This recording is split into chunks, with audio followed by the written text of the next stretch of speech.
చిత్తూరు, తిరుపతి, అన్నమయ్య జిల్లాలోని తోతాపురి మామిడి రైతులకైతే సబ్సిడీ గురించి ఒక ఇంపార్టెంట్ అప్డేట్ అయితే వచ్చింది. ఫస్ట్ అయితే ఈ రీల్‌ని సేవ్ చేసుకోండి. అలాగే మీ ఫ్రెండ్స్‌కి అయితే షేర్ చేయండి. రేపటి నుంచి అంటే 27వ తేదీ నుంచి 3 రోజుల పాటు డేటా వెరిఫికేషన్ చేస్తారు.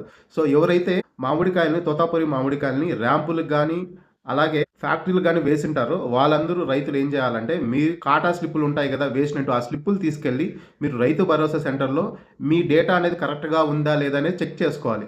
సో, ఈ డేటాని 3 రోజుల పాటు రైతు సేవా కేంద్రంలో అగ్రికల్చర్ ఆఫీసర్‌లు వెరిఫై చేస్తారు. సో, ఖచ్చితంగా మీరు వెళ్లి చెక్ చేసుకోండి.